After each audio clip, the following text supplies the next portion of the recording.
This meeting is being recorded. Good afternoon, ladies and gentlemen. Welcome to today's session. This is the second session on the Ebola Preparedness series, where we're going to discuss case management and therapeutic of Ebola virus disease. Our speaker today is Dr. Charles Mulwa, who's a medical epidemiologist in Kenya Public Health, and he also works in the Emergency Operations Center. Yesterday, we had a very good discussion with Dr. Maribeth Maritim on the introduction and overview of Ebola, where we learned so many things. And the reason why this webinar is on is basically because of the outbreak that has occurred in Uganda from the week of 38, where we've observed almost 39% case fatality in Uganda. Ebola just requires one case, just requires us to have a response as a public health emergency, and one case is considered as an outbreak. So today we're going to have this discussion. We had incy bits of it, Dr. Charles being alluded to, and probably you'll answer majority of the questions also that were addressed in yesterday's session. So we welcome you, Daktari.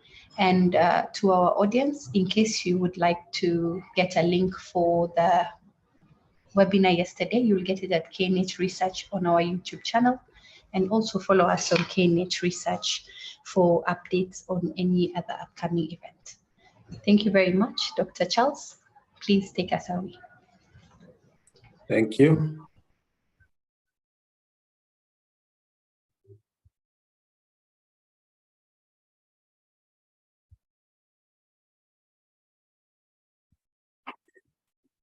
Okay, thank you very much, Amina. And I hope you can see my screen. Please confirm for me. Yes, Daktari, we can see very clearly. Okay. So today we are going to focus on issues of case management.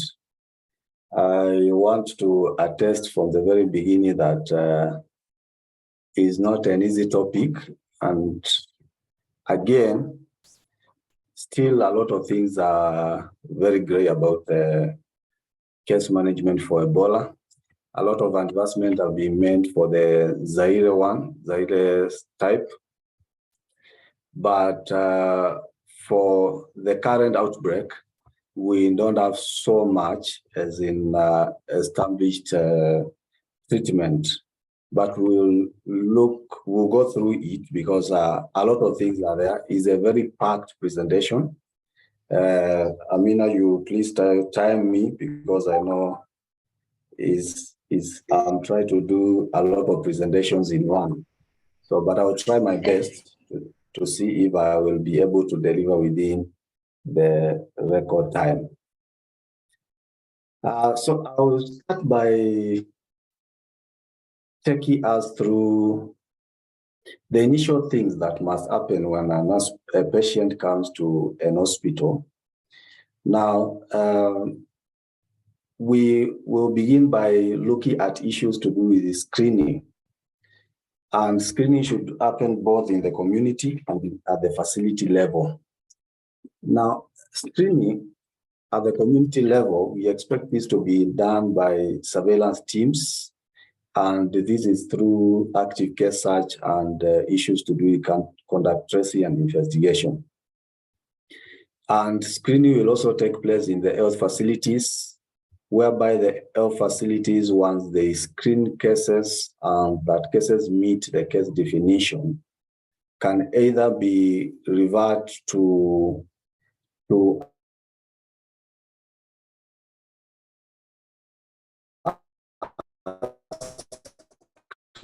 whereby they can be held before main treatment center.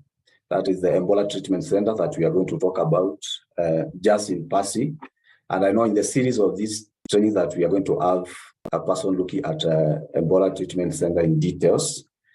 So screening will also be happening at Ebola treatment center because patients will be brought directly to the Ebola treatment center, and others will present themselves at the Ebola treatment center when they develop symptoms. So at the health facility, what is expected is that at the screening site, we usually have two sites, the green zone and the red zone. Now, in the green zone is where the screening staff will be seated. They will only need to have minimum PPE. They don't need to have full PPE in this screening. And it is set in such a way that it is set at the entrance or almost at the entrance of the hospital where all the patients are coming through. That any patient that meets the case definition, here at the screening point, what we are looking at patients meeting the case definition or the suspected case. And patients will be screened through a checklist. There's an available checklist that I may not be able to talk about now. But in this screening, those patients who meet the case definition, the patients will be referred through a special exit to the ETU, whereby further management will be going to take place. Now, just in passing, let me just flash what an Ebola treatment unit, or sometimes they call it an Ebola treatment center, how it should look like. Usually we mostly have a green zone. The green zone is usually the low-risk area, and it's the area whereby staff will be coming in through. Now, then we have an entrance for patients. I'm trying to see if you can see my highlighter. It looks to be a bit very small. Let me try a different one. So this is the green zone that I'm talking about. Now, in this green zone, you can see here there's an entrance for the staff. The staff will be coming to this green zone, whereby patients who are coming to the ETU come through this area, and they are screened or they are brought by ambulances. Now, from there, suspected cases are escorted by staff. Staff will come from the green zone. They will come to this changing room over here. They will put on full PPE. They will screen those patients at this area and escort any suspected case to the suspected area, to the suspected OD area. Now, if a patient has been confirmed to be an Ebola patient, that patient will be taken to the confirmed section. You notice that the green area is built in such a way that staff can extend and interact with patients through the windows and through the glasses in this area in such a way that they don't need to put full PPE. When they need to go in to attend to the patients, there is Donny and Duffy areas. And the ETU is arranged in such a way that it is unidirectional. When you enter in, you go in one direction, and then you exit in another area. You don't exit through where you entered. Now, I thought it important for me to be able to point out that before I move forward. Now, moving forward, most of the symptoms that have been seen with Ebola patients that present, the most commonest one include fever, headache, diarrhea, fatigue, and they have mostly been seen in this order. You can see the percentages and the 95% confidence interval of the presentation of these symptoms. And they stretch all the way up to even sore throat, conjunctivitis, cough, all that, according to their level of presentation.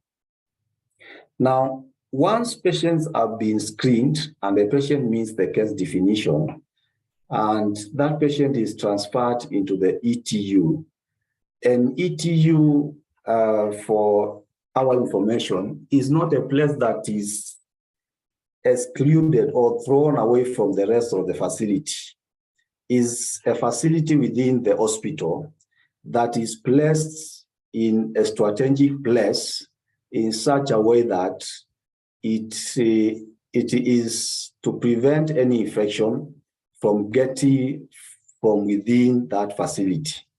So it's not that it's something that is to be thrown out to the far area in the bush, but it's something that is within the facility. So once the patients have been referred to the ETU, what happens is that triage takes place. Now, the same approach that we take when we are treating seriously ill patients in our hospitals, that is the same process that we take in triaging these patients. And staff must be well prepared, must be well trained to be able to do emergency resuscitations and also play important roles in assisting these patients. Now, the ABCDE protocol that we always use in screening patients, the same is used for Ebola patients. We have to look at the airway, breathing, look at their circulation, disability, and any exposures or environmental issues. Why do we need triage? We need to triage because most of the patients for Ebola who die will die within the first 24 to 72 hours. And they will mostly die because of several other issues that accompany the Ebola virus disease. And we'll see those things, those issues in the progress of this presentation.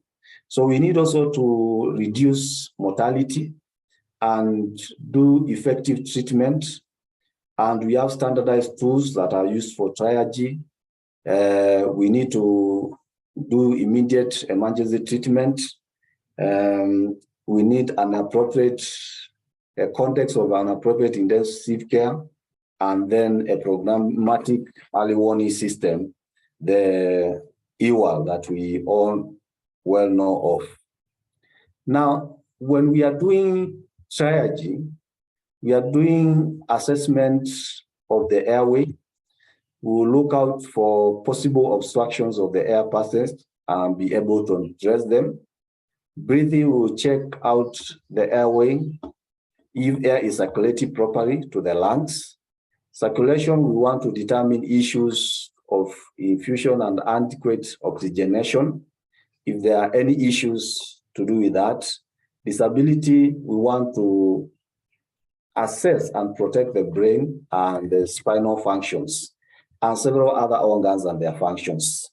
Now, there is no time to go to each and every one of these in details, but I know most of us, these are things that we know and they are things that we deal with. Now, there's something that we want to recognize when we are doing triage. There are patients that we call we give the yellow signs, and those we give the emergency signs. Now, in the emergency signs, we are looking for issues to do with airway obstruction, severe respiratory distress. We are looking for cyanosis, signs of shock. We are looking for patients in coma, patients having convulsions, dehydration. We are looking for patients who are pregnant because their management approach will be very different. Patients with yellow signs who will give the second order of priority will be infants who are less than 2 months, fever, trauma, paleness, pointing to issues of anemia, intoxication, severe pain, distress, restlessness, and such issues are malnutrition, edema, and pregnancy. Now, the reason as to why we need to point out these issues is for us to be able to do emergency management, which will include managing respiratory distress to protect the respiratory tract and make sure that ventilation is very okay. You can do ventilation with a mask and oxygen. In case of dehydration, we need to address that through IV fluids. In case the patient is in coma or the patient is having seizures, we need to address the cause of coma. Maybe it's hypoglycemia. We give to give anti-seizures. And in case there are many other issues which may include co-infections, we need to address those co-infections by treating malaria, bacterial infection with antibiotics, and any other issue that may come to our notice. Now, once the patient is in the ETU, patient monitoring is very important. We need to monitor the patient, and we have basic equipments that will be important for us to be able to monitor the patient. We need to monitor patient's oxygenation, we need to monitor temperature, we need to monitor blood pressure, we need to monitor things like urinary output, we need to monitor glucose, weigh.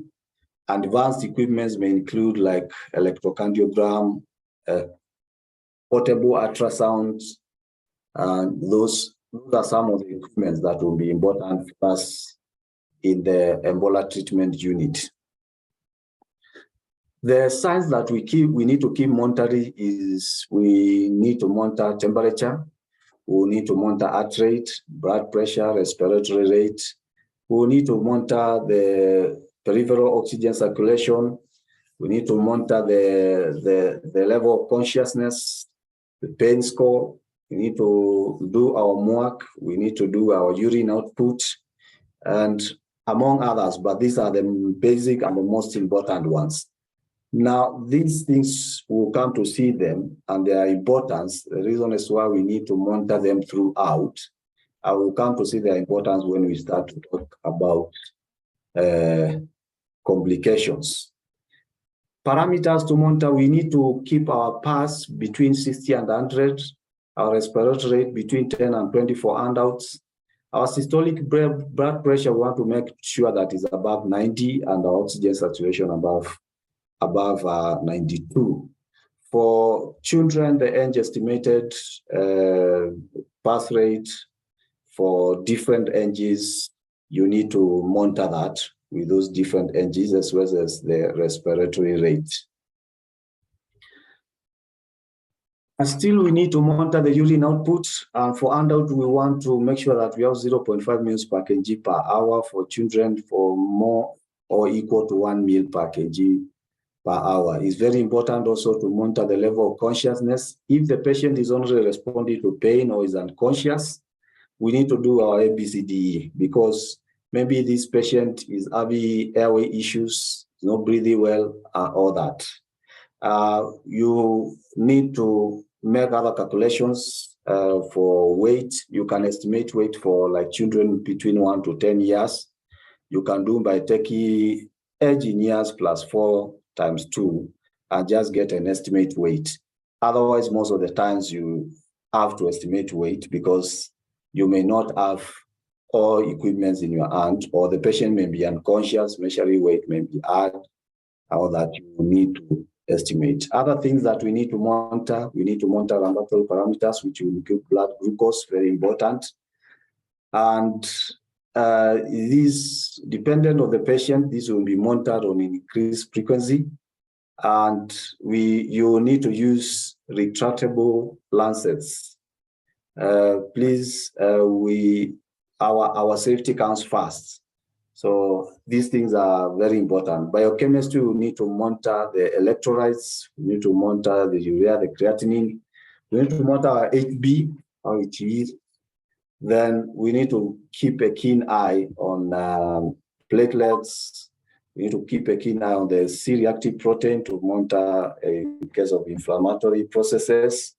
Also, we need to keep a keen eye on our proteins, on our liver enzymes and all that. We need to keep a keen eye.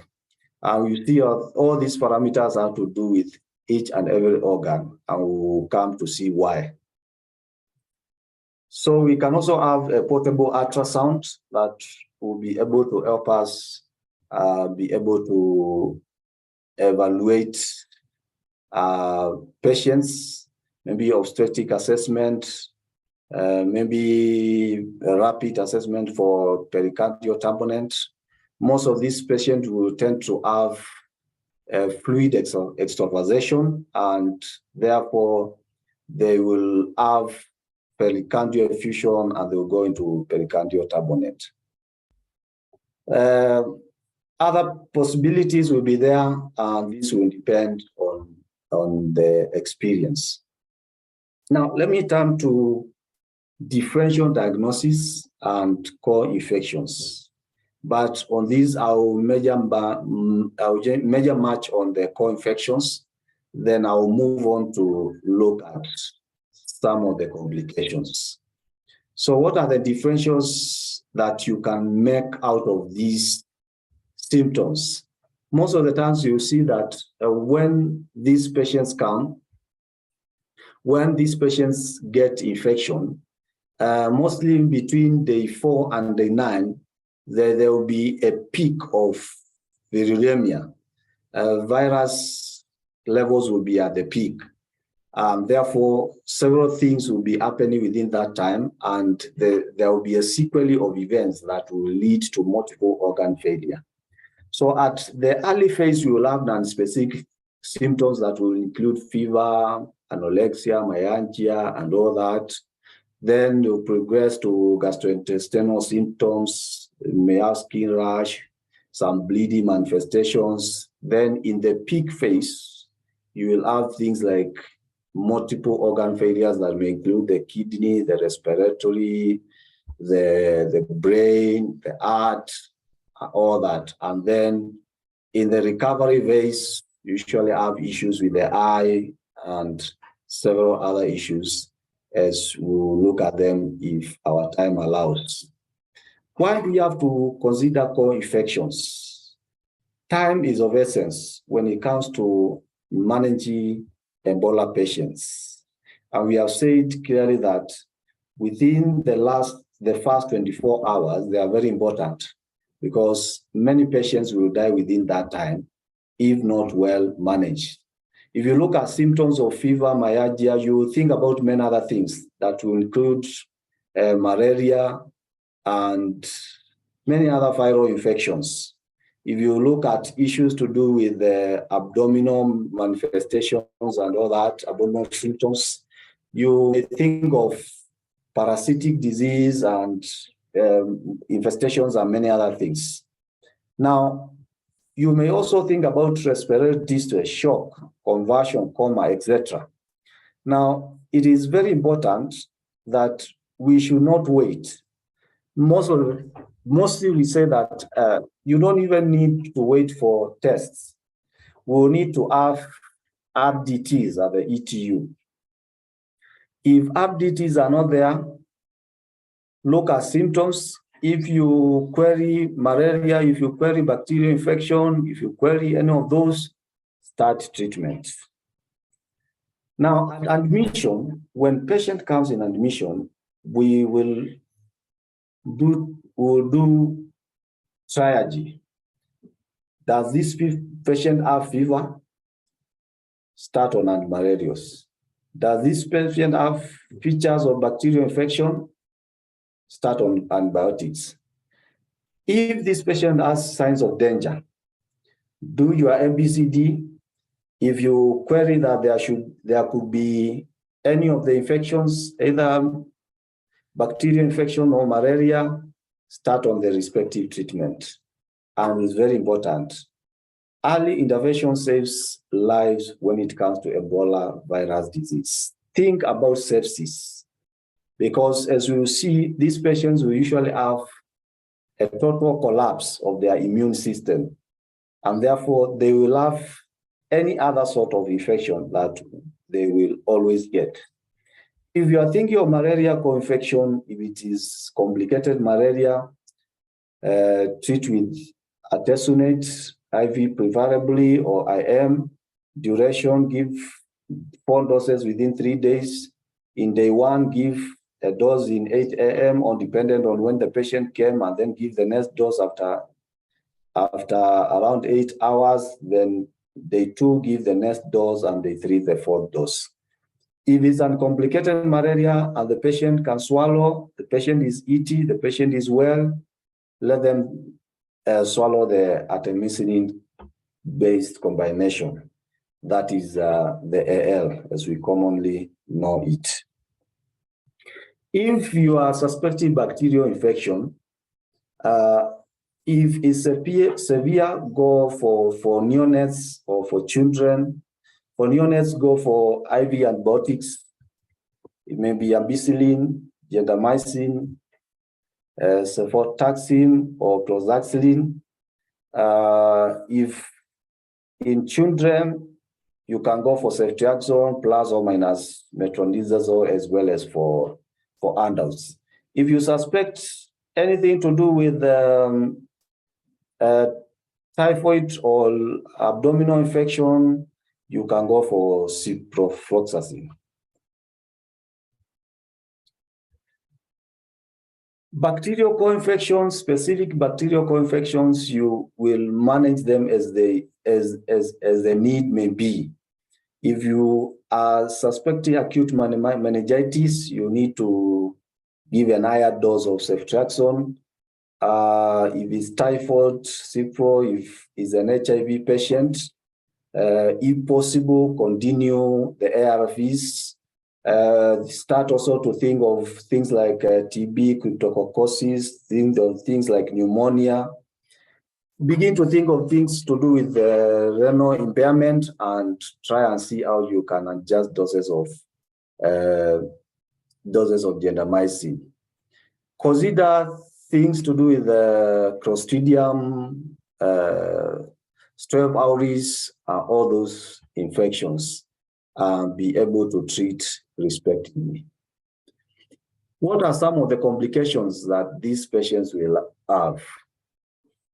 Now, mostly, just a snapshot on the pathophysiology of these patients is that these patients mostly, once Ebola comes, the Ebola virions will go through the mucosal membranes.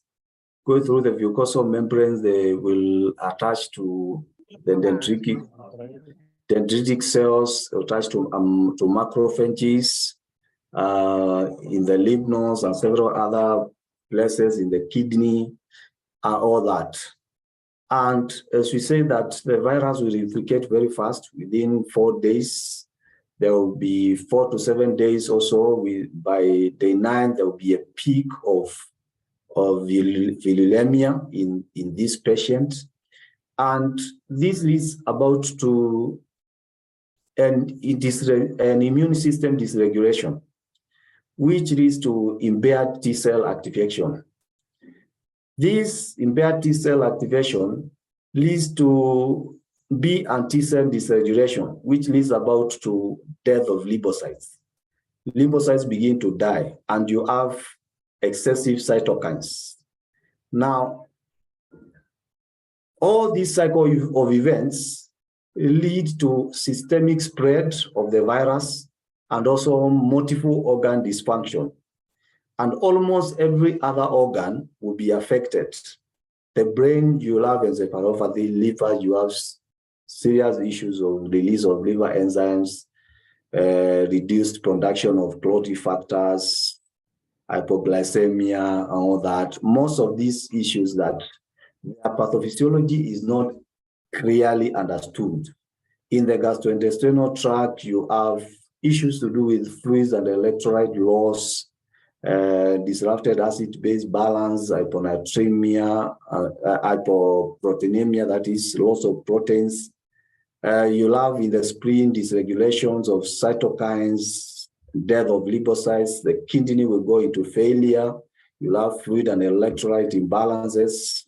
And the skeletal issues, you'll have muscle injury, which will also exacerbate the issues of kidney injury and all that. So several issues will go on. In the capillary, in the circulatory system, we'll have capillary leakage and extravasation of fluid into the third space. And that's why patients will go into issues to do with cardiac turbinate, all that, and pulmonary effusion, and several other issues. Damage of endothelium, low blood pressure, and serious sequelae. So let's look at these complications one by one and how to manage them. Hypoglycemia. These patients will mostly go into hypoglycemia. As I said from this slide, most hypoglycemia may not be clearly understood how it comes about, the pathophysiology, but hypoglycemia will come. And it's important for us to be able to assess blood glucose. Is also important to have the necessary equipments that will be able to help us assess this. And it's good to correlate hypoglycemia within 5 minutes of assessment. For any patient admitted with EVD, measure blood glucose level and during the initial assessment of ABCDE. These are things that there's a clearly stipulated checklist for management of EVD patients. I know through the KNH website and all that, maybe they'll be able to provide those checklists. Now, when you are doing management of these patients, there's a checklist that you follow through clearly. And when we come to talk about the ETU, the Ebola treatment unit, we'll see some of these things that whereby the treatment team, how the team will work together. You will both have a team in the green zone and a team in the red zone. A team with the patient that is triaging the patient one-on-one. There's a team on the green zone, which will be assisting the team in the red zone to be able to go through some of these things and make sure that the patient has been checked through and through in everything. So we target to look at a blood glucose of 3 millimoles per liter. Anything below that, we will term that as severe hypoglycemia, and we need to manage. We need to manage this. We need to stabilize these patients.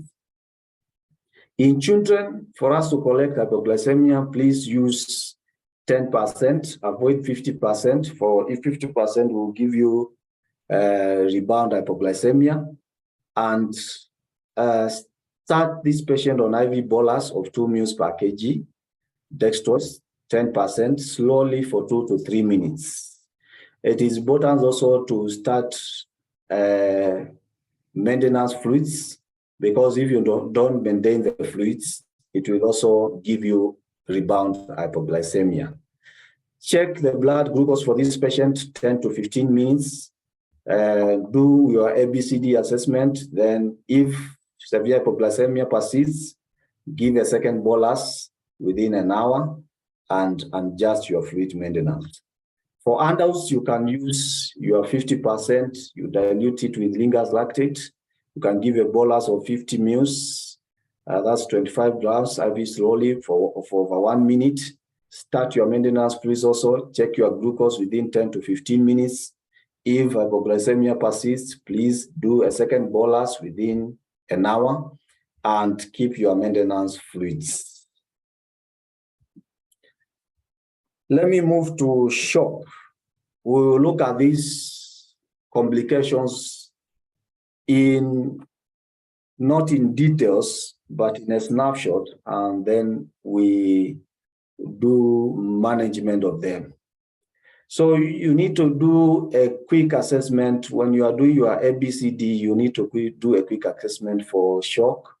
That may give you, at first, may give you several implications that may be there. If a patient is in a state of shock, that patient will be tachycardic, will be tachypneic. The patient will be pale, cold.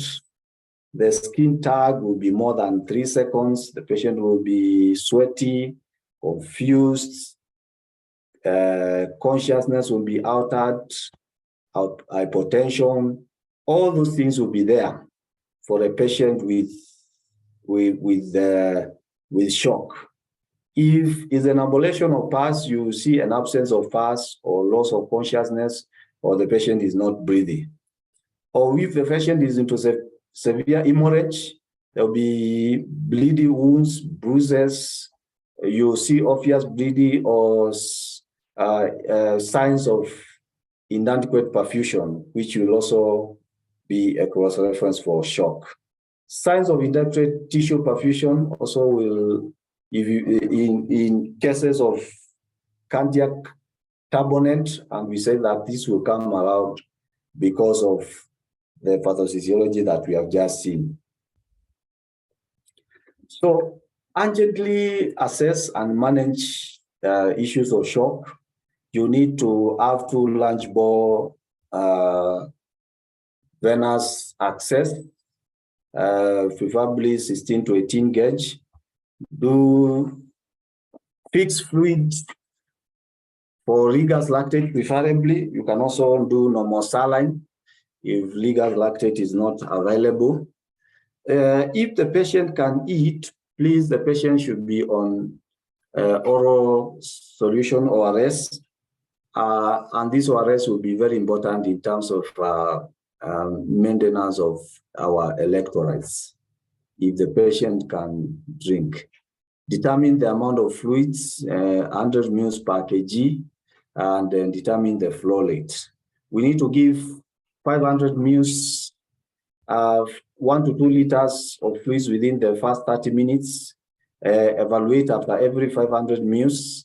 Then after 30 minutes, do an assessment. You can give 20 ml per kg per hour within the next 2 hours, and limit your fluids to 60 ml per kg within those 2 hours. After the 2 hours, assess. If the blood pressure is still below 90, continue with 2 ml per kg per hour. And if this persists, you can also explore the option of using vasopressors, the noradrenaline and adrenaline. You need to make the decision of using the vasopressors is an event whereby the volume or resuscitation is well performed and there are signs of fluid overload. So most of the times, these patients, you may end up giving fluid overload because you want to be generous with fluids. You don't want to underperfuse. It's better to overperfuse than underperfuse.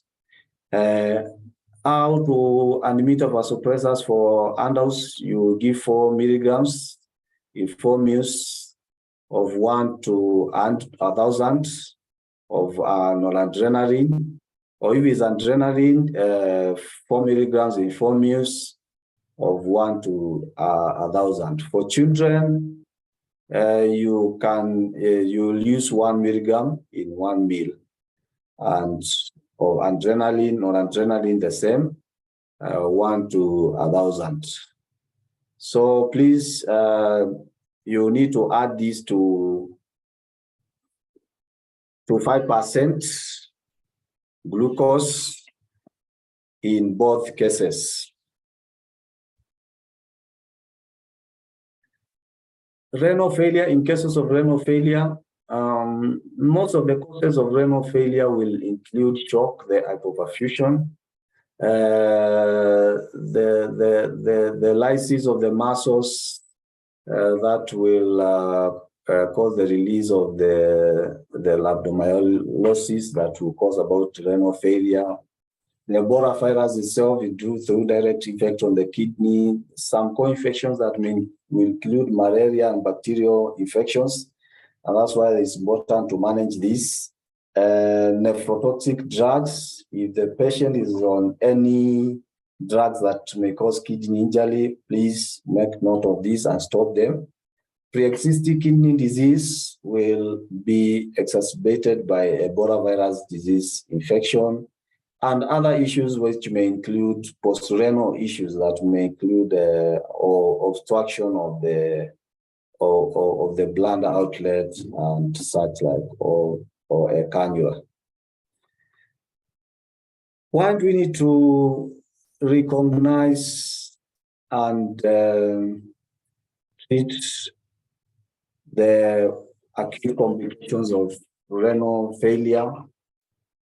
Because renal failure will bring about decreased renal functions that will reduce the elimination of substances, and therefore they will accumulate in the blood, things to do with urea, uric acid, creatinine, and such like, as is the responsibility of the kidney to extract from the body.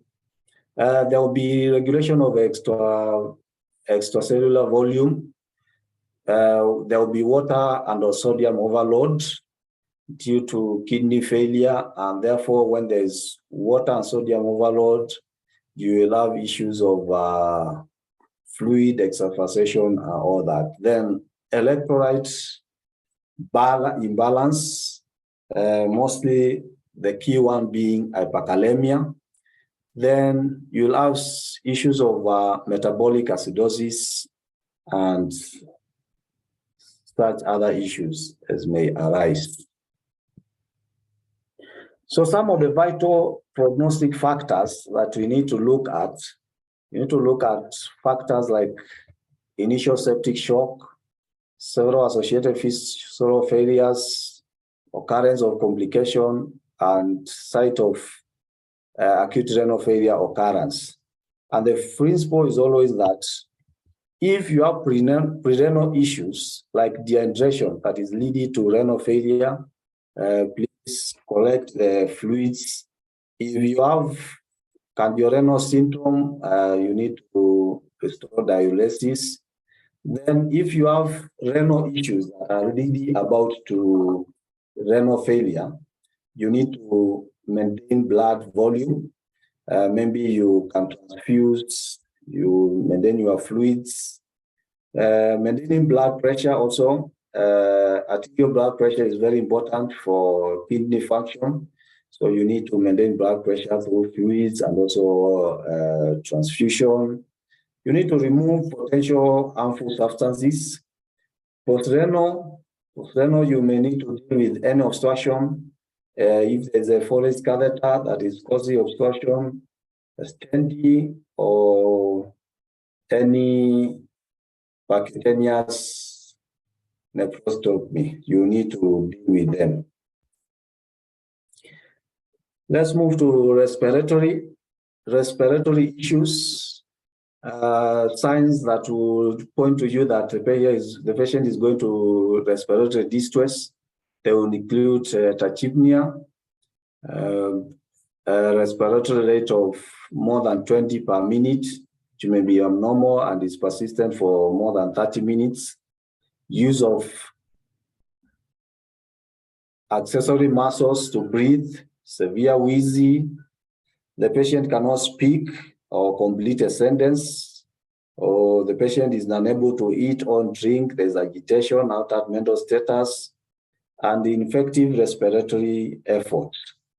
For children, you know what to look for: signs of airway obstruction. The child cannot swallow, hypersalivation, severe wheezy, things like tachypnea, use of intercostal muscles, wing fluffy of the nose, respiratory whine, outer state of consciousness, difficult eating and drinking, hypothermia, or cyanosis.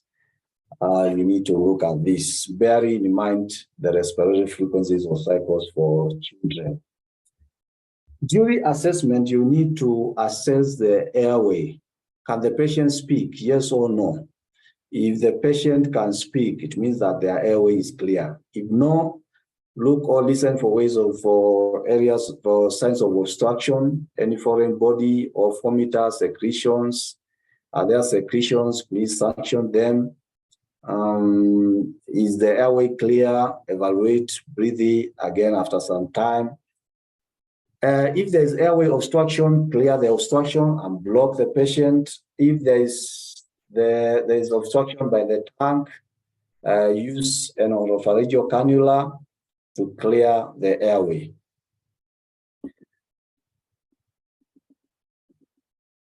After you have looked at the airway, you need to evaluate breathing. Is there inadequate breathing or cyanosis or unconsciousness with respiratory distress?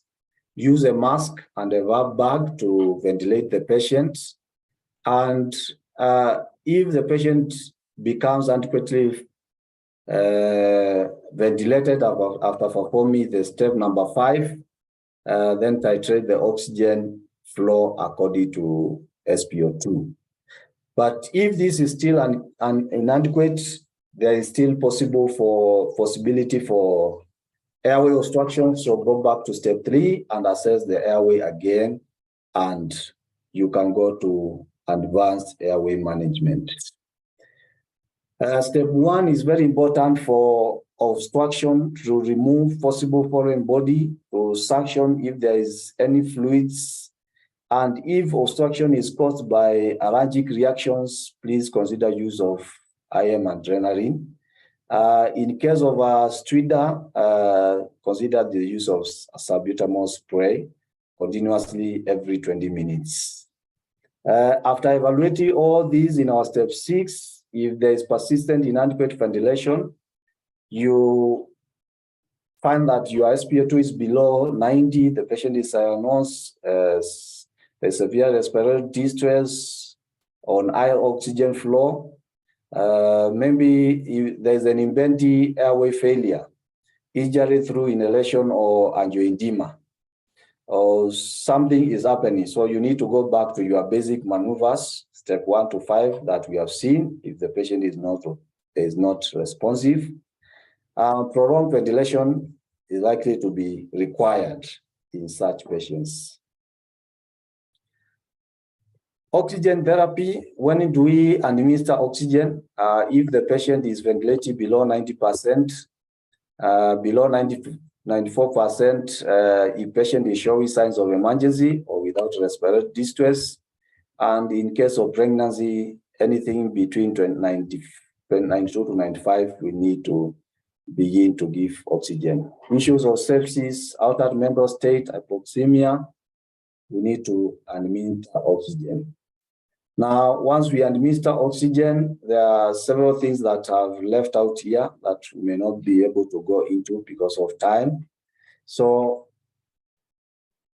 you can determine when to stop your oxygen. After some time, if the patient is well ventilated, you can reduce the flow of oxygen by 1 to 2 liters per minute. Wait for about 2 to 3 minutes. Then check whether the patient is tolerating. If the patient is tolerating, after 15 minutes, reduce further. Check your SpO2. If the patient is still well, is still ventilated above 90% SpO2, you can continue to titrate it down until you take the patient out of oxygen. If the patient is not adjusting well, is not tolerating, adjust your oxygen accordingly as per the patient's response. Is your patient having convulsions? You need to manage them. What are some of the danger signs that are suggestive of neurological condition? They will include active seizures. In children, include things to do with torticollis, hypothermia or fever, headache, altered mental states or restlessness. You need to look issues to do with acute generalized weakness, acute focal neurological complaints, acute visual impairment, patients in severe pain. You need to, in such patients with having convulsions, you need to establish 2 lines. For the first line, you need to give your diazepam, 0.3 milligrams per kg IV, and a maximum of 10, or you can use lorazepam. You can also, in the second line, you give levetiracetam for 40 milligrams per kg to a maximum of 2,500. Alternatives can be phenobarbital or phenytoin. So you need to monitor your ABC in this doing, and monitor also your oxygen, blood glucose, because some of the differentials of where the patient may be into conversions, into coma, and all that, maybe your glucose is very low. Every 5 minutes, you need to give your diazepam within 5 minutes. You can repeat diazepam within 10 to 15 minutes. Then after 25 to 30 minutes, you can advance to the second line of treatment, which will include phenobarbital, phenytoin, and such forth. So you are trying to manage for conversions. In case of anemia, your hemodynamics, HB below 7 milligrams, or for adults below 6 milligrams for children. That is for children below 6 milligrams, for adults below 7 milligrams. It may be caused by hemorrhage, fluid, check for fluid vasopressors, check for transfusion, if you can do your transfusion. If there is hemorrhage, please check for external hemorrhage on the mucous membranes. You can apply compression to be able to manage this for females. Check for vaginal bleeding, excluding pregnancy for those who are pregnant, or uterine bleeding. Do internal digestive system also. Look for, you can give proton pump inhibitors. You can also consider giving vitamin K IV for children, and also tranexamic acid also, but its use is still not still questionable, is not still understood very well. And I know there was a question to do with this, and the issue is that the kind of issues that we have are systemic failures that may not be addressed by tranexamic acid adequately. You need to do a structured approach for emergency signs. You need to stabilize your patient. You can place 2 large IVs and administer bolus crystalloids, and consider transfusion if active bleeding, and in hemodynamic stability, that is if your HB is below 7. Consider transfusion. You can use your whole blood or your blood cells. Then also consider fresh plasma. For adults, you can also consider IV pedaprazole for over 60 minutes. Then you can give 8 milligrams per hour for 72 hours, continuous infusion, or omeprazole, 40 milligrams IV twice daily. Children use 0.5 to 3 milligrams per kg. You need to control your breathing and monitor for hypoglycemia, and also collect it if necessary, as necessary as possible. Much of the management for EVD patient is maximum supportive management. Maximum supportive management. You will know that specific treatment, there's no specific treatment for EVD. Looking at electrolytes, several things in the electrolyte space will go wrong. They will have hyponatremia, they will have hypokalemia, hypocalcemia, hypomagnesemia, hypoalbuminemia, and several other things may go wrong. This just but talking about the electrolytes in a snapshot. You need to collect this, and the requirements per day will include, if it's sodium, you need 2 to 4 millimoles per kg per day, especially if you are in a condition whereby you need to add, you also need to consider adding issues of losses. If the patient is diarrhea, is vomiting, is sweaty, surgical drainages, and others. In case of cases whereby you are doing surgical drainage for maybe things like pleural effusion and such forth. For potassium, you need 1 to 2 millimoles per kg per day. Calcium, 1 millimole. Magnesium 1 millimole, chloride 3 to 5 millimoles, phosphate you need 2 to 3 millimoles per kg per day. I mentioned this earlier. It's important that if your patient is able to eat, please start on liquids as soon as possible per oral. Start on ORS for dehydration to prevent dehydration in case the patient is diarrhea. And those are the WHO recommended measures for ORS to give for every type of collection. Let me go to Ebola specific therapeutics. There are some therapeutics that are being proven and others are not.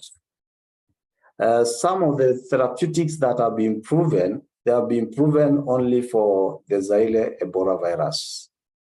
And this will include the Regni EB3 and the MAP114. And they have been seen to reduce mortality. For the Sudan Ebola virus, we do not have any proven specific therapies. And this is the type of the outbreak that we are having in Uganda. For Ebola patients, the foundation of all therapy is optimized to supportive therapy. And that's what I've just said, that supportive therapy is a stay. And if we do a high quality clinical management, we'll be able to reduce mortality, especially if our patients present early. There are some 2 books there from WHO that you can always check and read more about these treatments. Now, how do these 2 regimens work? One, the MAP114, usually, most of these, generally, they usually bind by neutralizing the virus particles present in the circulation, and the monoclonal antibodies inhibit cell entry. And both of them are recommended for treating EVD caused by the Zaire Ebola virus.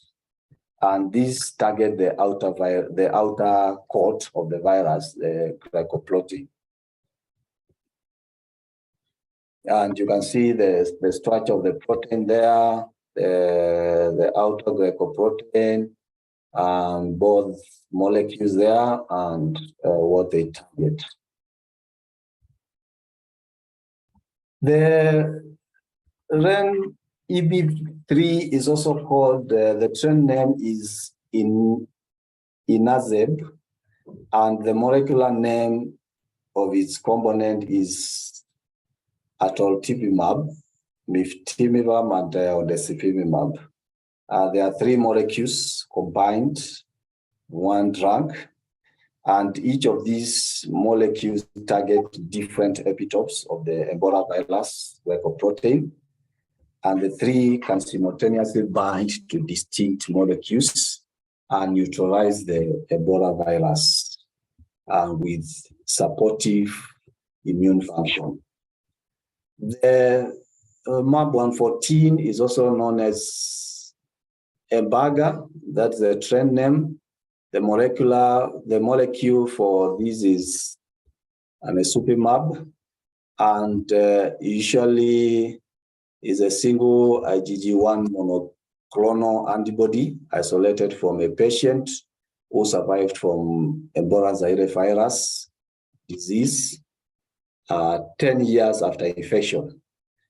And it is directed against the glycoprotein. So I will not go much into the issues of administration of the drugs. The drugs have their own ways of administration, dilution, administration, IV administration, several things that you need to consider, issues to do with the dehydration of the patient in coma, or several things that you need to consider before you give these drugs. So there are several dilution factors. I've just flashed a table there showing different kgs of patient and the dilution factors and the infusion volume after dilution and the infusion time. This is for Inazem, and then there's also one for a bag and the volume for dilutions for each. There's a whole presentation of this that we are not able to go into. Other medications that are out there that have been recommended include Medicine. This we were using it also for COVID-19, but currently is not recommended for any Ebola species. But we see also it is also this drug is also under study in Uganda to try and see if it is possible to work for the current outbreak in Uganda. Then corticosteroids are also not currently recommended for any of the species. Multiple effects are across the immune system. Generally, corticosteroids will work to dampen the immune response, and therefore they are not recommended. So we are mentioning them because they are part of the planned investigation in some of the control trials that are being undertaken in Uganda. So this is a trial that is undergoing in Uganda, whereby they are looking at this remestemcel, and also there's a molecule there they are looking at the MPP134. Whether giving one or both will work. So this is at an advanced stage. Already the RCT trial has been finalized, and approvals are at advanced stage, and therefore we are waiting to see what will come out of that. So the MPP134 molecule is a cocktail of human monoclonal antibodies, which combines the MPV-A07 and 047, originally isolated from an EVD survivor. So this is produced in Chinese hamster ovary cells, and viral activity against the Zaire Ebola virus, Sudan Ebola virus, and Budibunjo Ebola virus are yet to be tested out. So this is what is under trial in Uganda, and we wait to see the results of that trial. So let me move on to obstetrics and newborn care. Most of these areas, it just touching them in slightly as I go forward.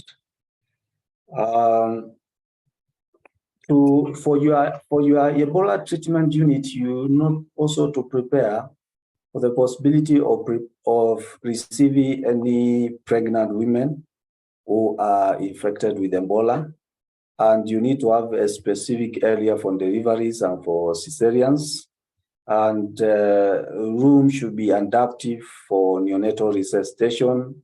You need to have a nursery integrated into your ETC. You need also to have equipment for your ABCD and resuscitation. Obstetric kits that for normal delivery and also for cesarean section. You need also to have to put in mind management of safe abortion and also postpartum hemorrhage. You need to have in place skilled staff for both obstetric, intensive care management, and also newborn management. And ensure that your staff are well trained. You need to apply standard precaution for IPC for Ebola. We'll be talking about this, I think, tomorrow. Then we have, you need to put in place systems for rapid screening. for pregnant women and admission. Some of the causes of mortality, maternal mortality, is spontaneous abortion, intrauterine fetal death, peripartum hemorrhage, preeclampsia or eclampsia, severe malaria, premature rupture of membranes and premature birth, issues of sepsis, and most of these are the common issues that we have talked about prior, and I have said that we need to manage them. Management of pregnant women, you need to go through the triage process and all that, and do clinical assessment and care. If some of the danger signs that you need to look for is for heavy bleeding, convulsions and altered mental status, severe abdominal pain, severe headache, you need to look for blood, systolic blood pressure above 160, diastolic blood pressure above 110, or patient in active labor. What are the modes of delivery for a pregnant woman infected with Ebola? Principle number one, never induce labor. Don't induce labor. Obstetric procedures such as cesarean section, vacuum extractions, artificial rupture, and other episiotomies are indicated for reduction of maternal mortality and should not be performed for fetal inductions, given the risk of infection from pregnancy-related fluids and tissues. Remember, we are mindful of your safety also. Invasive procedure should only be performed by a skilled, protected healthcare team and give the specific Ebola treatment as soon as possible, if available, for pregnant or breastfeeding women. After birth, if you need to resuscitate the newborn, immediately after birth, dry the baby and clean with cloth and keep warm. And resuscitate the baby in a neutral position, the head in a neutral position with the support under the baby. You can see the first picture here. Aspirate if there are any visible circulation and stimulate the baby to be able to breathe if the baby is not breathing. Then keep the baby warm. You will need also to discuss with the family that if the mother has confirmed Ebola, if possible, prior to birth, discuss with the mother and the family the risk and the benefits of separating the baby or keeping the baby directly with the mother. Most of the times, in most of the situations, we recommend keeping the baby with the mother. Observe that the baby is breathing. If not, the baby is breathing, please use the golden rule to resuscitate the baby. Check for breathing, keep the baby warm. As I said, after 1 to 3 minutes from birth, clap and cut the umbilical cord. If resuscitation is necessary, if a resuscitation is necessary and possible near the mother, the section of the cord can be done before. And please, after the baby is okay and is breathing well, the baby is well, please hand over the baby to the mother and provide essential newborn care. Now, this I'm just mentioning in passing. There is in our newborn protocols, there is detailed notes on this that we can always refer. I don't know, the pediatricians are very much aware about that. So finally, let me mention briefly about post-EVD. Patients, after they have recovered from Ebola, you will eventually discharge them from the ETU. And there are several things that are associated with Ebola, and most of them will have to do with stigma and several other issues. So we'll need to monitor these patients even post discharge. Psychological consultation is very important. With the patient's approval, you still need to organize for a two-way dialogue with the patients, with the patient relatives, rather than an interview. You need to organize for a dialogue for the purpose of this patient being provided psychological support, discuss possible social support, for example, supportive for children return to school, information about possible post-EVD sequelae. There are several sequelae that will come post-EVD. You need to also discuss preventive measures that has to do with the possible persistent leakage of the virus through certain fluids like sperms and breast milk. And most of the times in these two areas, the virus will likely hide there because we know because of several certain immune reasons that the immune system of these areas is not very well established, because this milk that is for the breast milk that is going to the baby, we don't have a very well established immune system in this area that may, because it may be treated as something foreign. The sperms that have to go to cause fertilization and all that, the immune system that is there is not very well established, that may end up causing issues of failures to fertilization and all that. They are physiologically so done for certain physiological purposes. And so therefore, the virus tends to hide in these areas, and it will persist in these areas. In the sperm specifically, the virus can persist, can be shed in the sperm, and can persist for even a year. So there are discussions that need to go into this on how to do safe sex, or maybe to abstain, or issues to do with the breastfeeding.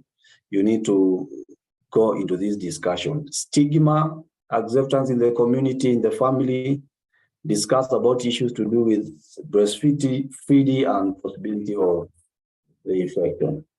What are some of the sequelae for Ebola virus disease after recovery? You may have some headache disorders, seizures, peripheral neuropathy. In the eyes, you may have intraocular inflammation.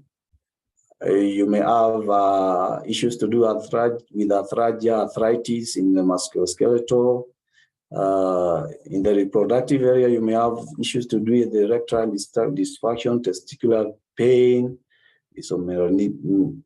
dysmenorrhea, pelvic pain, and several other issues to do with abdominal pain, hearing loss, depression, anxiety, post-traumatic stress disorder. If you look holistically, there's several of them. Almost every organ is affected. This does not mean that all these do happen, but all these are possibilities that can happen. So it is important to organize according to a fixed agenda after discharging the patient from the ETU for the first appointment 2 weeks after discharge. And for the first 18 months, the patient should be seen every month. In every visit, we need to organize for specialized consultation, which will include ophthalmology, neurology, psychiatry, and such like as it may be needed. If the patient is developing any complication, please don't hesitate to refer. There is need for pediatric follow-up. Then we need antenatal, prenatal follow-up of women cured from EVD if they want to become pregnant within 9 months after getting cured. Thank you, and over.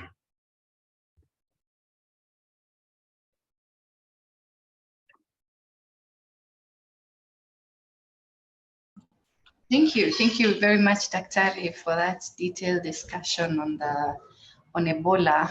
I love how you talk about how the center is organized and how it should be, the layout of the structure, the green and the red area.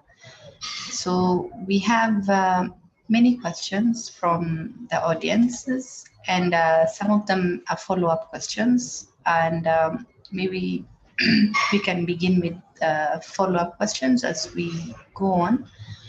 As a follow-up question to yesterday's session, how long does the shedding in semen occur, or how long after recovery can these patients have unprotected sex? Dr. Miritim? So thank you, Amina, for the question, which is a follow-up from yesterday, but Dr. Mulo has actually covered it in his presentation. So from follow-up of survivors from the West African outbreak, it was found that some of the patients actually had persistent virus in the semen for up to 3 months following the acute infection. But on follow-up, some of these persistence was lasting even up to 1 year. So it means potentially these patients would have virus in the semen for a much longer duration. And what has been found is that for those patients who have persistence of virus in their semen, when you measure their serum antibodies, they even higher serum antibodies, and it's thought that the persistence of this virus in the semen, the privileged site of the testis, causes an ongoing stimulation within the body that now results in high antibody levels. So I think as a guidance, these patients in the West African outbreak, they were able to follow them up and be able to do analysis of the semen, and they could only be allowed to have unprotected sex once their semen turned negative. I think in the setting of an outbreak, it's difficult to say that you can be able to follow up these patients serially. So the guidance would be that they would at least use condoms for a duration of between 3 to 6 months following recovery to avoid infecting their partners. Or if we'll have additional resources, then they can be enrolled into a study to follow them up and see at what point their semen turns negative to sort of provide that guidance. But as a like a public health rule, you can say 3 to 6 months of protected sex. But this discussion, this is part of the discussion that has to happen. Yeah, it's actually a very vital discussion, considering it can actually start an outbreak. So it's really key on public health for the discussion on condom use post Ebola exposure. Dr. Mulo, do you have any addition or recommendation on that specific topic? Not really. Much has been said. Dr. has said much of it, but as she has said, it has even been noted that some of these patients can cause a new outbreak even way after. There's an example in a question from Sierra Leone whereby an outbreak came up years later. I think I'm not very certain how many years it was, but it was actually several years after an outbreak came. But when the genotyping was done, it was actually noted that it was linked to the previous outbreak. So it is still under study, and they're still wondering why was it that this virus was able to come up even years after. But it was not established whether it was from semen or it was from where. But the truth is that the virus can persist in the body. How about reactivation in Ebola virus? Is it something possible? Sorry? Like varicella, the way there's reactivation, but of course it won't be contagious, but are there such symptoms later? I'm sorry, I'm just thinking out of.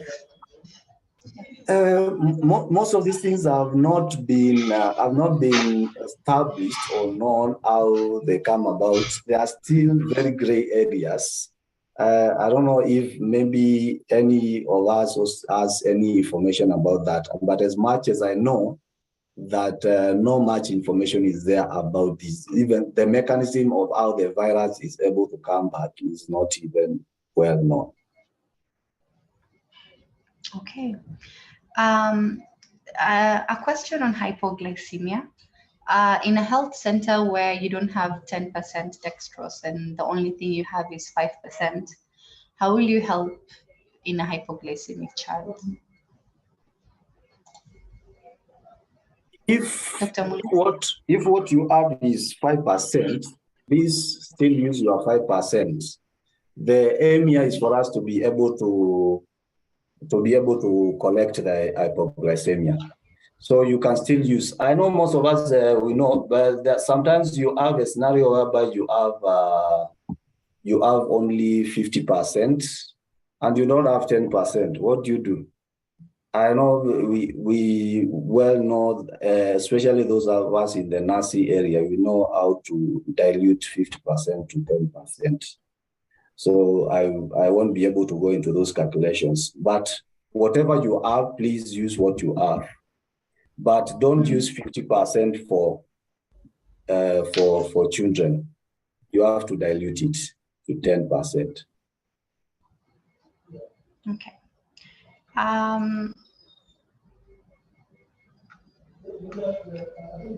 A follow-up question on still on the sexually transmitted part. Maureen is asking, are you supposed to have protected sex up to the sperm turns negative twice? Is that something recommended, because it's not even part of the guideline?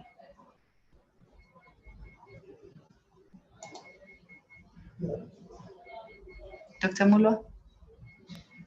That is still going to be. I thought it was going to Dr. Mariti. Okay. Let me ask. Yes. Go ahead, Dr. Mariti.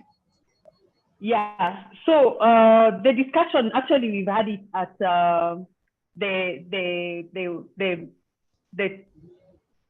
what do I call it, the IMT level, where in terms of advice, what will we say, whether we are going to test. And I think at the moment, we haven't concluded those discussions, whether we'll have to do semen testing as part of follow-up in the survivors to see at what point they become negative. But in some of the international guidelines, they actually recommend that the person can have unprotected sex once there are two tests that turn negative in the follow-up period. So what you do, you ask the person not to have sex for the first 3 months, and then after that you do your test at 3 months, and then you repeat another test 1 month later. But we haven't put it really in part of our preparedness guidelines in terms of trying to follow up for the sexual risk. So I think maybe it's something that we can deliberate on and see how to best manage and follow up these survivors. So while I'm still having the floor, I wanted just to clarify something, because you alluded to this, Dr. Amina, when you're talking about reactivation of the virus. So in virology or infectious disease, there are different terminologies that we use for different conditions. One of them is reactivation. So when you're talking about reactivation, it means you got a primary infection, then there is latency of that virus. It hides somewhere in the body, causing no disease at all. It's latent. And then when you have reactivation, the reactivation is characterized by onset of clinical symptoms compatible with that illness. So for example, one example of this is herpes genitalis, for example, where when you have reactivation, you'll have genital herpes. When you have, when the virus is latent, it's not causing any problem. The other terminology we have is what is called recrudescence. In recrudescence, you have a level where the pathogen is not detected. Even when you try to analyze for it, you cannot be able to detect it. But with time, you find that the level starts to multiply, and then you get a higher level. So one example is malaria, where when you have drug-resistant malaria, you can have a situation where you clear the parasite initially, but without additional infection, you get new onset of symptoms and also parasites that can be detected. So that's recrudescence. The last description is reinfection, where you have an external infection. So for Ebola specifically, we have not had a situation where there is reactivation, because what has been described in the literature is that the virus is hiding in the privileged site, but the person who has the virus may not even have symptoms compatible with the disease. They may not even be aware that they are sort of carrying the virus within them. And therefore, we cannot talk of reactivation, because even when the virus is detected, they may not have symptoms, and therefore they can initiate an outbreak, and the person they infect now develop symptoms. But these people who actually have this persistent virus are not sick themselves, and they may not necessarily be symptomatic. So we cannot talk about reactivation. And this is to answer the question that you had asked. And then while I'm at it, this was a question that came up yesterday, was really around the risk of reinfection. To date, there's not been any cases in the literature of survivors who've become reinfected. And this would therefore point that the immunity that survivors develop may actually be lifelong. But again, the literature, we are still waiting for more number of survivors to see if this is true. But when you search the literature, there's not been case reports of people who have survived an initial infection of Ebola and were able to get a subsequent infection. But again, like we said, some of the males who are survivors can harbor the virus, but be able to infect others. But it's not a situation of reactivation, because themselves, they are not symptomatic. Thank you. Thank you, Dr. for that very, very informative feedback, especially on the fact that we've never had any reinfection from to date. And I think that's from 1976, correct? Yes, that's correct. Yes. Especially, most of the data is from the big outbreak in West Africa, but to date, for the people who've survived, they've actually not gotten reinfected. So it seems that the immune response can be durable. However, the caveat to this is, even to date, we don't really know. In immunology and infectious disease, we talk about correlates of protection. And this would be immunological markers that you can comfortably say that this is what is responsible for the immune protection. So for Ebola virus disease, to date, we are not very certain what are the correlates of protection, whether it's the antibodies that are formed that are persistent, or whether it's persistent T-cell immune responses that are able to protect survivors. So the correlates of protection are not yet fully known or are fully described, but it's thought that it could be a mixture of both, maybe cell-mediated immunity together with antibody-mediated immunity. Thank you. Yeah, so do you think behavioral changes from the person who got Ebola can be a contributing factor? And while you're answering that, is there a possibility, like, is there like mild Ebola, like the way we have mild COVID? Do we have mild Ebola? Over to you, Dr.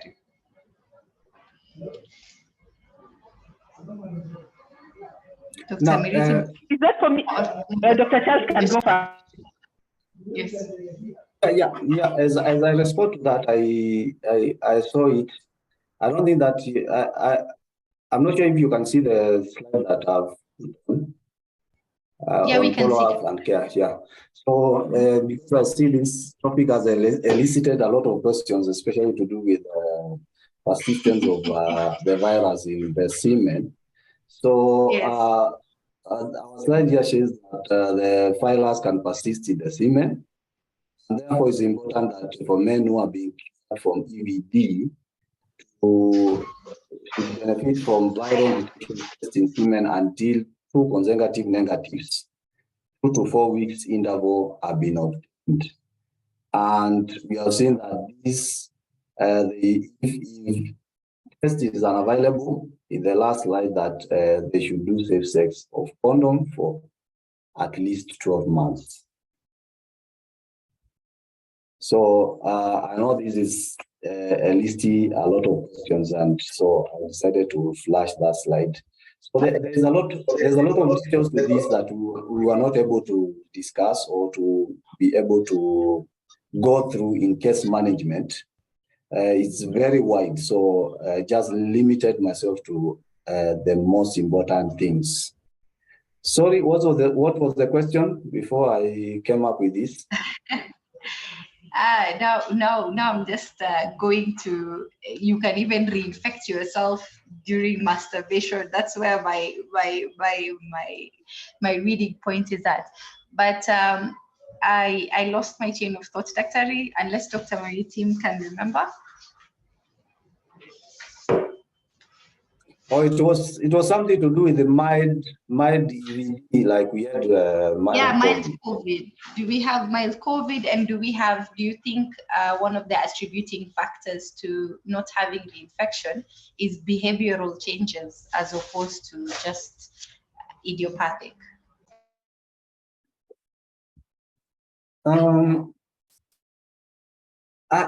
I think we yeah, like as I started when I was presenting, I said that you will have a mixture of all kinds of patients, but mostly know that most of the EVD patients are symptomatic, and most of them, there are some who will come with severe disease, some will come with some of them not that severe disease, but they have symptoms. So yes, we can say that it's not like the case of COVID, whereby we are having a very big chunk of patients who are asymptomatic. We don't have that case in EVD. In EVD, most of the cases, and they transmit the disease when they become symptomatic. When they are symptomatic, they don't transmit the disease. And mostly when you look at the pathophysiology of EVD, you see that most patients will most likely go into severe disease because of the issues of the dysregulated immune response and multiple organ failure and all that will come into play. But yes, it's true, you may have some patients that may not have that severe disease. Okay, thank you very much, Dr. Rick, for that clarification. Maybe as well. Maritim can talk about. Yeah, I wanted to add something. So remember, it's a clinical course. It's a clinical course, and you may pick the patients when they have the early symptoms, which are non-specific, and we saw it in the illustration. So these patients can progress, but what you are trying to say is you want to pick up these patients early, anticipate that they are likely to progress and intervene, because the optimized standard of care is what can actually improve the outcome of these patients. So at this point, it would be difficult to say that this patient had mild disease, moderate disease. We'd like all patients who become symptomatic to be managed and have an opportunity to survive the illness. So, however, there are certain factors that have been shown to contribute to poor outcomes in patients who have an elevated alanine aminotransferase, elevated creatinine, high viral loads, extremes of age, and patients who have a short duration between development of symptoms and some of the more serious manifestations. So the symptom duration. And I looked at a question that came up yesterday about male gender and having poor outcomes. And I could not actually find supporting literature to show that males have necessarily are likely to have a poor outcome when they get infected. And perhaps the poor outcomes that are likely to occur in males may be societal, whereby males may have a poor health-seeking behavior and may not present to the health facilities when they have symptoms. When you look at the West African outbreak, there were actually more infections among women, but it was thought that women are likely to get infected and exposed when they're caring for sick patients within the community, in the homestead. So that puts more women at increased risk. But between men and women, I could not find any evidence to suggest that one compared to the other gender had increased risk for having poor outcomes necessarily. But we need to pick our patients early and nurse them in these specialized centers that Dr. Mula has talked about to optimize their outcomes. Thank you. Thank you. Thank you very much, Dr. And there's a question regarding blood donation. So most of the time with infection, people safeguard themselves. They say, do not give blood. In America, probably people don't even transfuse if you have a prior history of malaria. So do people transfuse post-Ebola? Are they eligible donors?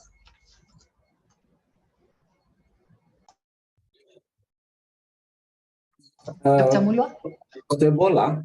Post-Ebola people can, as long as they are being cured, they are cleared of the disease.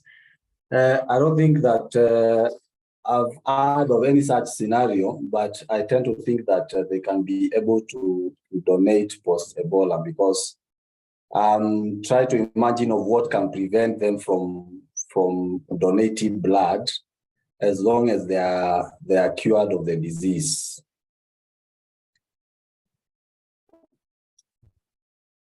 But I've not come across any literature talking about donating blood post-Ebola.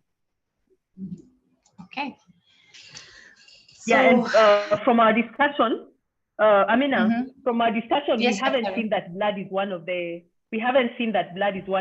sites where the virus persists. So it may not be an additional risk, but maybe the caution would be there might be literature around the time duration between which they can give the blood. So I think we can look for that evidence and provide in the subsequent sessions as we go along. So remember, for the audience who are listening, any questions that you may have and you're not able to provide an immediate answer, we would be able to look it up and be able to, within the 11 sessions that are planned, to be able to provide you answers that are evidence-based. So allow us to look up to review that and share with you when we meet again virtually. Thank you. Yeah. Thank you, Dr. We'll review that. Okay. Verification is always important, and I'm glad we have the culture, and it's a good culture for all of us as healthcare workers to embrace. So there's a question on convulsions. Do we give diazepam in convulsing patients, considering one of the side effects is arresting respiratory center? So can you kindly clarify on that? But before you answer, Dr. Mulwa, I would like to know how common is having seizures or in Ebola. Is it something that is commonly seen? I had to actually quickly look it up, but what's the frequency of getting seizures in Ebola? Over to you, Dr. Charles. Okay, thank you. I think I've seen a lot of those questions about diazepam, and somebody was asking. I saw even another question. Somebody was asking whether diazepam is an alternative for diazepam. And from the presentation, we said clearly that that can be an alternative. We said you can either use diazepam or lorazepam. Lorazepam is an alternative. If you want to go to second line, you can use lefatisem or phenobarbital or phenytoin. But now for diazepam, see the respiratory depression. Actually, those are the things that you need to monitor for when you are giving diazepam. So with that caution and you have access to lorazepam, it's better to use lorazepam than use diazepam with that caution in mind. To Dr.'s question, I truly don't know how frequent this is. I don't know how frequent these conversions are in terms of the presenting signs. So maybe we can I can search out on that, and in our coming presentation we can follow up on that. Or maybe if my team will come across it. I don't have a clear answer in terms of the proportion of patients who come with convulsions. But one of the things you have to remember, and this was even shared in the schema by Dr. Mulwa, Ebola during the secondary phase of replication after the lymph node replication, it spreads to different organs where it spreads to the brain, and in the brain we get what is called encephalopathy. So in encephalopathy, one of the clinical presentation would actually be convulsions, because we are talking about involvement of the cortical part of the brain. So it's likely that the patients would present with convulsions, but allow us to look into what proportion of patients would have this.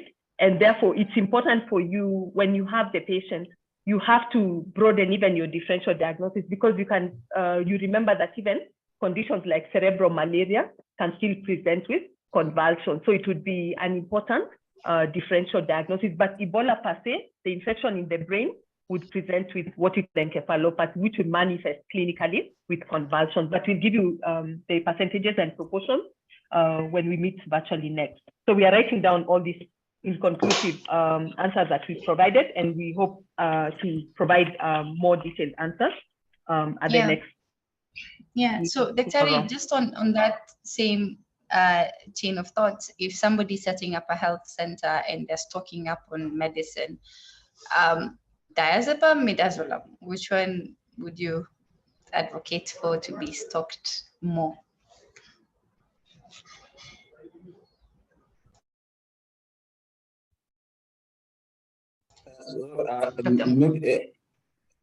Sorry. Yes, Doctor. It's you I was addressing. You can stock midazolam if you have, but now most midazolam will advocate for buccal or IM administration. But now, if you can stock lorazepam, the better also if you want to do IV. Imagine of a situation whereby you have a patient who cannot eat or do all that. But midazolam also you can administer IM. So it's a 50-50. Now, you may not go for diazepam because of the issues that we have mentioned. You can go for midazolam or lorazepam. Yeah, and I think that's a better approach when it comes to preparedness. You use practical things and stock them up, you know, something which you can give IM as opposed to looking for vein access. There are some other questions, one pertaining to investigation, which is actually the core of the topic. So one of the members are asking, how do you investigate for Ebola? So investigation for Ebola, the specimen of is blood, and what we do for Ebola is PCR. So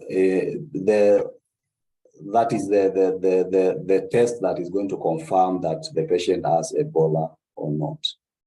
So if PCR turns positive, yes, there are RDTs, but now then you have to confirm with PCR.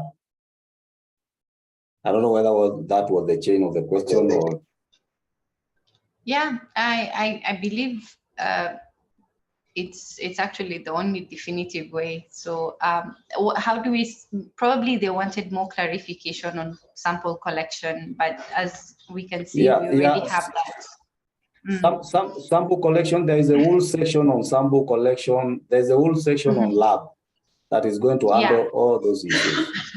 On Thursday, it's going to cover a majority of the questions on Thursday. So interesting, people like classifying things. So someone is asking, Samson in specific is asking, is Ebola, since it's sexually transmitted, is it classified as an STI? I guess it would be the most deadliest. Over to you, Dr. Ray. Dr. Maritim, do you want to take this up?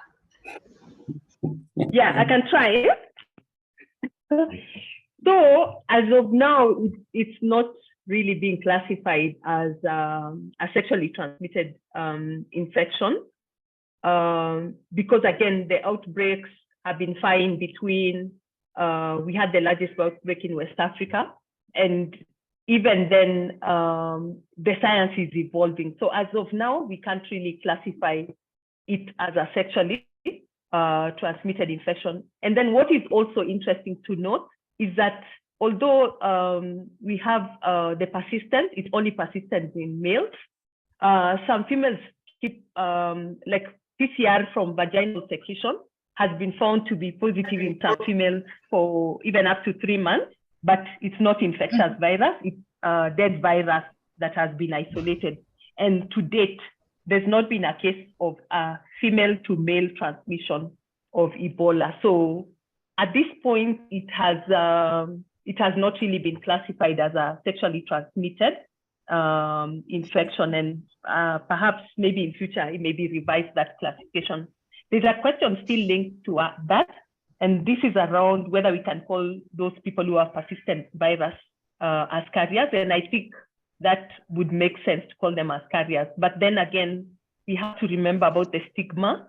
Even for people who have survived, then they face a lot of stigma. So biologically, you can say they are carriers, but again, it's not everybody who has that persistence, but a proportion of the population. But they would meet that definition of carriers, where they're not necessarily sick, they harbor the virus, they can transmit the virus to another host, another susceptible host.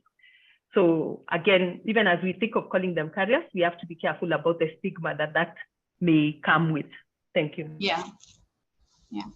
Thank you very much, Dr. Ray. So the last question today, because of time, would be considering the possibility of transmission through breast milk, should we discourage mothers from breastfeeding?